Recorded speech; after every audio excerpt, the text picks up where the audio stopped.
Hello friends, welcome to S Academy. Friends, आज मैं आपको फोटोसिंथेसिस के 25 मोस्ट इम्पॉर्टेंट को एमसीक्यू बताने वाला हूँ। तो फ्रेंड्स, आप इस वीडियो को पूरा देखना और फ्रेंड्स अपने सारे दोस्तों के साथ इस वीडियो को शेयर करना। तो फ्रेंड्स, सबसे पहले स्टार्ट करते हैं क्वेश्चन नंबर 1 से। तो क्वेश्चन नंबर 1 क्या है? क्वेश्चन नंबर 1 है grana present in the chloroplast refers to. मतलब जो ग्राना होता है वो किस चीज़ का बना होता है, यहाँ पे इसका यही कहना है। तो पहला ऑप्शन है stroma lamellae, stacks of quantasomes, stacks of thylakoid, double membranous envelope. तो जो ग्राना होता है वो बना होता है स्टॉक्स ऑफ थैलाक्वाइड का, यानी कि इसका आंसर हो गया थर्ड। तो आते हैं हम लोग क्वेश्चन नंबर 2 में। यहाँ है the protons formed by splitting of water are released in the. तो मतलब जो PS2 में जो H2O का स्प्लिटिंग होता है वो कहाँ, उसमें जो प्रोटॉन निकलता है उसका कहाँ पे स्टोरेज होता है। तो ये जो प्रोटॉन निकलता है वो जाके ल्यूमेन ऑफ द थैलाक्वाइड में जाके जमा हो जाता है, यानी कि वहाँ रिलीज होता है। तो इसका आंसर क्या होगा? फर्स्ट। तो अब आते हैं हम लोग क्वेश्चन नंबर 3 में। क्वेश्चन नंबर 3 है the oxygen liberated during the photosynthesis comes from. जो फोटोसिंथेसिस में ऑक्सीजन जो लिबरेट होता है वो कहाँ से आता है? तो जैसा कि आप जानते हो PS2 में जो है वो H2O का ब्रेकडाउन होता है और प्रोटॉन तो चल जाता है ल्यूमेन ऑफ द थैलाक्वाइड में। उसके बाद यहाँ से क्या होता है, ऑक्सीजन रिलीज हो जाता है, यानी कि वाटर के ब्रेकडाउन से। तो इसका आंसर क्या होगा? वाटर। तो इसका आंसर हो गया सेकेंड। अब आते हैं हम लोग क्वेश्चन नंबर 4 में। लिखा है यहाँ the photo system connected with splitting of water. जैसा कि मैंने आपको इस क्वेश्चन में भी और इस क्वेश्चन में भी बताया कि PS2 में जो होता है वो वाटर का ब्रेकडाउन होता है और पहले PS2 होगा फिर PS1 होता है। आप जानते ही होंगे इस बारे में। तो यानी कि वाटर का ब्रेकडाउन किससे रिलेटेड हुआ? PS2 से। तो इसका आंसर कौन सा हो जाएगा? PS2, यानी कि फर्स्ट ऑप्शन। अब आते हैं हम लोग क्वेश्चन नंबर 5 में। यहाँ लिखा है the CO2 acceptor in C3 plants. C3 plants में जो फर्स्ट CO2 एक्सेप्टर होता है वो क्या होता है? जैसा कि आप जानते हो CO2 एक्सेप्टर जो होता है C3 प्लांट में वो 5 कार्बन का बना होता है, यानी कि 5 कार्बन का, और इससे बनता है 2 मॉलिक्यूल्स ऑफ 3 PGA और ये 3 कार्बन का होता है। तो ये क्या यानी कि ये 5 कार्बन से बनेगा। 5 कार्बन का यानी कि RUBP होता है, जो RUBP फर्स्ट CO2 एक्सेप्ट करेगा और बनाएगा 2 मॉलिक्यूल्स ऑफ 3 PGA। तो इसका आंसर हो गया फर्स्ट, RUBP। तो फ्रेंड्स, अब आते हैं क्वेश्चन नंबर 6 में। क्वेश्चन नंबर 6 है regeneration of 4 molecules of RUBP in C3 cycle requires the expenditure of dash ATP। मतलब हमसे पूछ रहा है कि 4 मॉलिक्यूल्स ऑफ RUBP, यानी कि 4 मॉलिक्यूल्स ऑफ RUBP का जब हम लोग रीजनरेशन कराते हैं तो इसमें कितना ATP यूज होता है। जैसा कि आप जानते हो रीजनरेशन में 1 ATP का यूज होता है। तो यहाँ पे जब 4 मॉलिक्यूल्स ऑफ RUBP है तो कितना ATP यूज होगा? एक RUBP हो गया 1 ATP, तो हो जाएगा 4 ATP। तो इसका आंसर क्या हो जाएगा? Second, 4 ATP। अब आते हैं हम लोग क्वेश्चन नंबर 7 में। यहाँ है इन C4 plants first stable product of CO2 fixation is. यानी कि पूछा हमसे C4 प्लांट्स में फोटोसिंथेसिस में जो फर्स्ट स्टेबल प्रोडक्ट होता है वो क्या होता है। यहाँ पे सबसे पहले आपको ये पता होना चाहिए कि जो CO2 एक्सेप्टर जो होता है C4 प्लांट्स में वो कितने कार्बन का बना होता है? वो बना होता है 3 कार्बन का, फॉस्फोइनॉल पायरुवेट, और वो एक कार्बन को लेके ऑक्जेलो एसिटिक एसिड बनाता है, यानी कि फर्स्ट स्टेबल प्रोडक्ट क्या हो गया? ऑक्जेलो एसिटिक एसिड। इसका आंसर हो गया फर्स्ट। अब आते हैं हम लोग क्वेश्चन नंबर 8 में। यहाँ लिखा है which one of the following is a C4 plant. इनमें से कौन सा प्लांट जो है वो C4 प्लांट है? तो जैसा कि आप जानते होंगे NCERT में 4 एग्जाम्पल दिया है, शुगर केन, मेज, वीट एंड सॉरगम। तो यहाँ पे क्या क्या ऑप्शन है? पपाया, पोटैटो, मेज एंड पी। तो यहाँ क्या कौन सा आंसर हो गया? थर्ड, मेज। अब आते हैं हम लोग क्वेश्चन नंबर 9 में। क्वेश्चन नंबर 9 है इन C4 plants sugar is produced in. तो जैसा कि आप जानते हो C4 प्लांट्स में 2 सेल्स इन्वॉल्व होते हैं पूरे फोटोसिंथेसिस में। पहला तो होता है मेजोफिल सेल्स, दूसरा होता है बंडल शीथ सेल। तो C4 प्लांट्स में शुगर का सिंथेसिस जो होता है वो बंडल शीथ सेल में होता है। मेसोफिल सेल में पहले जाके ऑक्जेलो एसिटिक एसिड बनता है, यहाँ से ट्रांसपोर्ट होके बंडल शीथ सेल में आता है और यहाँ C3 साइकिल चलता है, तो यहाँ पे शुगर का सिक्रेशन होता है, प्रोड्यूस होता है। तो इसका आंसर क्या हो जाएगा, यहाँ हो जाएगा बंडल शीथ सेल। तो फ्रेंड्स अब आते हैं हम लोग क्वेश्चन नंबर 10 में। यहाँ पूछा है the primary acceptor of CO2 in C4 plants, यानी कि C4 प्लांट्स में प्राइमरी CO2 एक्सेप्टर कौन सा होता है। तो C4 प्लांट्स में सबसे पहले आपको ये जानना है कि जो C4 प्लांट्स में प्राइमरी एक्सेप्टर ऑफ CO2 होता है वो 3 कार्बन का बना होता है, यानी कि 3 कार्बन कंपाउंड होता है, और वो होता है फॉस्फोइनॉल पायरुवेट।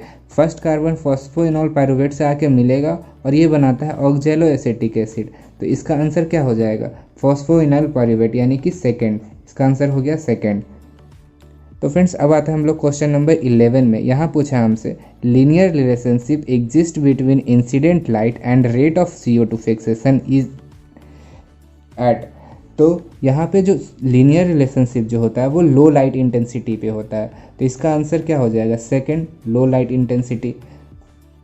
तो फ्रेंड्स अब आते हैं क्वेश्चन नंबर 12 में। यहाँ है photo system is composed of. तो फोटो सिस्टम किस चीज़ से बना होता है, तो यहाँ पे फोटो सिस्टम जो बना होता है वो बना होता है क्लोरोफिल ए एंड उसके एसेसरी पिगमेंट से, यानी कि एक रिएक्शन सेंटर होता है जो क्लोरोफिल ए का बना होता है, और जितने सारे भी एसेसरी पिगमेंट्स होते हैं जैसे कि क्लोरोफिल बी, कैरोटीनॉइड्स, ये सब सारे एसेसरी पिगमेंट्स और लाइट हार्वेस्टिंग कॉम्प्लेक्स मिला के एक जो बनता है फोटो सिस्टम बनता है। तो यहाँ ऑप्शन क्या क्या है, लाइट हार्वेस्टिंग कॉम्प्लेक्स है, रिएक्शन सेंटर है और एसेसरी पिगमेंट्स है, यानी कि ये तीनों मिला के फोटो सिस्टम बनता है। तो इसका आंसर क्या हो जाएगा, more than one is correct, यानी कि फोर्थ ऑप्शन। तो फ्रेंड्स अब आते हैं क्वेश्चन नंबर 13 में। यहाँ है the enzyme responsible for the carboxylation reaction CO2 fixation in C3 plants, यानी कि C3 प्लांट्स में कार्बोक्सिलेशन के लिए कौन सा एंजाइम रिस्पॉन्सिबल होता है। तो C3 प्लांट्स में जो होता है वो होता है रुबिस्को, यानी कि RUBP, कार्बोक्सिलेज ऑक्सीजिनेज। तो कार्बोक्सिलेज जो होता है वो कराता है आपका कार्बोक्सिलेशन, एंड ऑक्सीजिनेज जो होता है वो फोटो ऑक्सीडेशन में यूज हो जाता है। इसलिए यहाँ पे ऑप्शन क्या क्या है, RUBP oxygenase, pyruvate decarboxylase, RUBP carboxylase and PEP carboxylase. तो यहाँ मैंने आपको बताया कि रुबिस्को में जो होता है RUBP कार्बोक्सिलेज जो होता है वो कार्बोक्सिलेशन कराता है, तो यहाँ पे थर्ड ऑप्शन है, यानी कि थर्ड आंसर हो जाएगा RUBP कार्बोक्सिलेज। तो अब हम लोग आते हैं क्वेश्चन नंबर 14 में। यहाँ है NADPH इज जनरेटेड थ्रू। हमसे पूछा गया है कि NADPH जो होता है जनरेट किस चीज़ से होता है। तो जैसा कि जानते हो आप, NADH जो होता है वो नॉन साइक्लिक फोटोफॉस्फोराइलेशन से सिंथेसिस होता है, क्योंकि साइक्लिक में तो सिर्फ और सिर्फ ATP हो जाता है, एंड यहाँ नॉन साइक्लिक में ATP एंड NADPH दोनों होता है। तो इसका आंसर हो जाएगा थर्ड, नॉन साइक्लिक फोटोफॉस्फोराइलेशन। अब आते हैं हम लोग क्वेश्चन नंबर 15 में। यहाँ है इन C3 plants first stable product of CO2 fixation is, यानी कि हमसे पूछा गया है, जैसे हम पीछे क्वेश्चन में देखा था कि C4 प्लांट्स का फर्स्ट स्टेबल प्रोडक्ट क्या होता है, यहाँ पे हमसे पूछा गया है कि C3 का फर्स्ट स्टेबल प्रोडक्ट क्या होता है। तो C3 प्लांट में क्या होता है, रुबिस्को जो होता है, C3 प्लांट में क्या होता है, RUBP जो होता है वो फर्स्ट CO2 से रिएक्ट करके बनाता है 2 मॉलिक्यूल्स ऑफ 3 PGA, यानी कि फर्स्ट स्टेबल प्रोडक्ट क्या हो गया, PGA हो गया, यानी कि 3 PGA, 3 फॉस्फोग्लिसरिक एसिड। ठीक है, अब आते हैं हम लोग क्वेश्चन नंबर 16 में। यहाँ पे है which among the following is not step in Calvin cycle. तो केल्विन साइकिल में कितने स्टेप होते हैं, केल्विन साइकिल में 3 स्टेप होते हैं। सबसे पहले तो कार्बोक्सिलेशन, दूसरा रिडक्शन एंड तीसरा रीजनरेशन। तो यानी कि जो कौन सा स्टेप नहीं होता है, तो कार्बोक्सिलेशन तो होता ही है, रिडक्शन होता ही है, रीजनरेशन होता है, यानी कि फोटोफॉस्फोरिलेशन नहीं होता है। तो इसका आंसर हो गया थर्ड, फोटोफॉस्फोरिलेशन। फ्रेंड्स अब आते हैं हम लोग क्वेश्चन नंबर 17 में। यहाँ है the CO2 fixation during the hatch and slag pathway occurs in. हमसे पूछा जा रहा है हैच एंड स्लैग। सबसे पहले तो आपको पता होना चाहिए कि हैच एंड स्लैग पाथवे किसको कहते हैं। तो हैच एंड स्लैग पाथवे जो होता है वो C4 पाथवे को कहते हैं। C4 पाथ में सबसे पहले CO2 फिक्सेशन कहाँ पे होता है, तो सबसे पहले CO2 फिक्सेशन जो होता है वो होता है मेसोफिल सेल में। यहाँ पे मेसोफिल सेल में क्या होता है, CO2 जो होगा आके बनता है ऑक्जेलो एसिटिक एसिड बनाता है। यहाँ से फिर चल जाता है हमारा बंडल शीथ सेल में। तो यही तो पहला कार्बोक्सिलेशन तो यही हो गया। तो इसका आंसर क्या हो जाएगा? Mesophyll cell. तो इसका आंसर हो गया सेकंड, मेसोफिल सेल। अब हम लोग क्वेश्चन नंबर 18 में आते हैं। क्वेश्चन नंबर 18 में है Kranz anatomy of leaves is found in. तो क्रेंज एनाटॉमी किस प्लांट में पाया जाता है? तो क्रेंज एनाटॉमी जो होता है वो कैरेक्टरिस्टिक फीचर है C4 प्लांट्स का। तो यहाँ पे ऑप्शन जो है फर्स्ट ही ऑप्शन है C4 प्लांट्स। तो इसका आंसर हो गया C4 प्लांट्स यानी कि फर्स्ट। अब हम लोग आते हैं क्वेश्चन नंबर 19 में, और यहाँ है the enzyme required for the CO2 fixation in the C4 cycle. यानी कि C4 साइकिल में कौन सा एंजाइम जो होता है रिस्पॉन्सिबल होता है कार्बन फिक्सेशन में, यानी कि CO2 फिक्सेशन में। तो CO2 फिक्सेशन में C4 प्लांट्स में सबसे पहले रिस्पॉन्सिबल होता है पेप कार्बोक्सिलेज, क्योंकि यहाँ पे फॉस्फोइनोल पायरुवेट CO2 के साथ मिलके बनाता है ऑक्जेलो एसिटिक एसिड। तो यहाँ पे CO2 फिक्सेशन में कौन सा एंजाइम रिस्पॉन्सिबल हुआ? पेप कार्बोक्सिलेज। तो इसका आंसर हो जाएगा पेप कार्बोक्सिलेज फर्स्ट। अब हम लोग आते हैं क्वेश्चन नंबर 20 में। यहाँ हमसे पूछा गया है rubisco in C4 plants shows minimum oxygenase activity due to. मतलब रुबिस्को जो होता है दो एक्टिविटीज शो करता है, एक तो कार्बोक्सिलेज शो करता है, साथ में ऑक्सीजनेज एक्टिविटी भी शो करता है। तो हमसे पूछा गया है कि C4 प्लांट में ये ऑक्सीजनेज एक्टिविटी मिनिमम क्यों शो करता है? तो मिनिमम शो करने का इसका एक ही रीज़न है कि CO2 का कंसंट्रेशन C4 प्लांट में बंडल शीथ में ज़्यादा होता है, यानी कि वहाँ कंसनट्रेटेड होता है। तो यहाँ क्या हो गया? सबसे पहले एबंडेंस ऑफ रुबिस्को, इसका ये तो नहीं हुआ। यहाँ पे बोला है फॉर्मेशन ऑफ C4 एसिड, और थर्ड ऑप्शन है decarboxylation of C4 acid, and fourth cyclic phosphorylation. तो आप जानते हो जैसा सबसे पहला स्टेप में क्या होता है, PEP जो होता है आके मिलता है CO2 से और ऑक्जेलो एसिटिक एसिड बनाता है। इसी कारण ना ये चल जाता है बंडल शीथ सेल में और यहाँ C3 साइकिल होता है। तो मेन रीज़न तो यही हो ना कि C4 एसिड बनने के बाद यहाँ अगले स्टेप में जाके कार्बन यहाँ CO2 यहाँ निकलता है, फिर यहाँ CO3 ये कार्बोक्सिलेशन, मतलब यहाँ C3 साइकिल इधर, और यहाँ CO2 का कंसंट्रेशन ज़्यादा हो जाता है तो ऑक्सीजनेज एक्टिविटी शो नहीं कर पाता है। तो इसीलिए इसका आंसर क्या हो जाएगा? Formation of C4 acid. इसका आंसर हो गया सेकेंड। तो फ्रेंड्स अब आते हैं क्वेश्चन नंबर 21 में। यहाँ हमसे पूछा है PEPcase and rubisco in C4 plants are present in respectively. तो पेपकेज कहाँ? मैंने आपको सबसे पहले बताया कि मेसोफिल सेल में PEP और CO2 मिलके बनाता है ऑक्जेलो एसिटिक एसिड। तो यहाँ पे क्या हो गया? पेपकेज कहाँ काम किया? मेसोफिल सेल में, ठीक है। और हमसे फिर वो चला जाता है बंडल शीथ सेल में, और वहाँ जाके C3 साइकिल चलता है। तो इसका आंसर क्या हो गया? सबसे पहले तो मेसोफिल सेल में यानी कि साइटोप्लाज्म। तो सबसे पहले तो साइटोप्लाज्म होगा, फिर ये C3 साइकिल होता है बंडल शीथ सेल में। तो यहाँ साइटोप्लाज्म क्या है? फर्स्ट साइटोप्लाज्म, और यहाँ साइटोप्लाज्म। तो सेकंड और थर्ड ऑप्शन तो नहीं होगा। और फिर हम C3 साइकिल जो हो गया बंडल शीथ सेल में। तो बंडल शीथ सेल जो होता है वो उसमें तो थैलाकॉइड प्रेजेंट नहीं होगा, स्ट्रोमा में ही होगा। तो इसका आंसर हो जाएगा फोर्थ, साइटोप्लाज्म एंड स्ट्रोमा। यानी कि पेपकेज काम करेगा साइटोप्लाज्म में एंड रुबिस्को काम करेगा स्ट्रोमा में। तो फ्रेंड्स अब आते हैं हम लोग क्वेश्चन नंबर 22 में। यहाँ हमसे पूछा है अ बेस्टफुल process which involves oxidation of organic compounds in plants in presence of light is called। यानी कि जो बेस्टफुल प्रोसेस होता है वो ऑक्सीडेशन कराता है ऑर्गेनिक एसिड का इन प्लांट्स, उसको हम लोग क्या कहते हैं?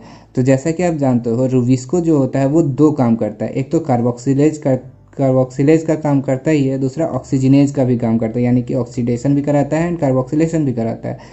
तो वही जो प्रोसेस होता है इसके कारण उसको क्या कहते हैं? उसको कहते हैं फोटो रेस्पिरेशन। तो इसका आंसर क्या हो जाएगा? First, photo respiration. तो फ्रेंड्स अब आते हैं हम लोग क्वेश्चन नंबर 23 में। 23 क्या है? Plants like sugarcane shows high productivity and high efficiency of CO2 fixation because of। यानी कि शुगर केन प्लांट जो होते हैं, जैसे कि शुगर केन प्लांट जो होते हैं, उनका productivity high and efficiency of CO2 fixation high क्यों होता है? तो जैसा कि आप जानते हो ये शुगर केन प्लांट कौन सा होता है? C3 या C4, यानी कि ये C4 प्लांट होते हैं। C4 प्लांट्स में क्या होता है कि फोटो रेस्पिरेशन एब्सेंट होता है, इसी कारण उसका प्रोडक्टिविटी जो हो जाता है वो ज़्यादा हो जाता है। इसके लिए आंसर क्या हो जाएगा, एब्सेंस ऑफ फोटो रेस्पिरेशन, यानी कि फर्स्ट। तो फ्रेंड्स अब आते हैं हम लोग क्वेश्चन नंबर 24 में। देखिए क्वेश्चन नंबर 24 है साइक्लिक फोटोफॉस्फोरिलेशन रिलीजेज। एक तो नॉन साइक्लिक फोटोफॉस्फोरिलेशन होता है, दूसरा साइक्लिक फोटोफॉस्फोरिलेशन होता है। नॉन साइक्लिक में जैसा कि आप जानते हो एटीपी प्रोड्यूस होता है प्लस NADPH भी प्रोड्यूस होता है, और बट यहाँ पे साइक्लिक फॉस्फोरिलेशन में सिर्फ और सिर्फ ATP का प्रोडक्शन होता है ETS से। तो इसका आंसर क्या हो जाएगा, पहला है ऑप्शन ATP एंड NADPH2, तो ये तो नहीं हो जाएगा। दूसरा ऑप्शन है ATP NADPH2 ऑक्सीजन, ये भी नहीं होगा। और थर्ड ऑप्शन है ATP ओनली, यानी कि थर्ड ऑप्शन हो जाएगा इसका आंसर थर्ड।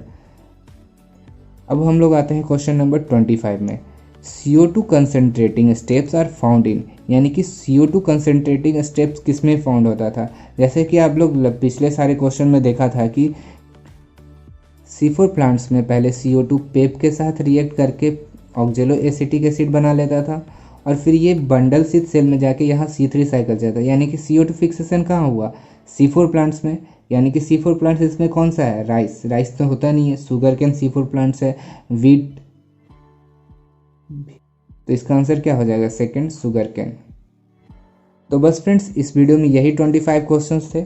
अगर ये वीडियो आपको अच्छा लगा है तो इस वीडियो को लाइक कीजिएगा और अपने ज़्यादा से ज़्यादा दोस्तों के साथ शेयर कीजिएगा, ताकि उनको भी इन सारे वीडियोस के बारे में पता चल सके, और हमारे चैनल को सब्सक्राइब भी कीजिएगा।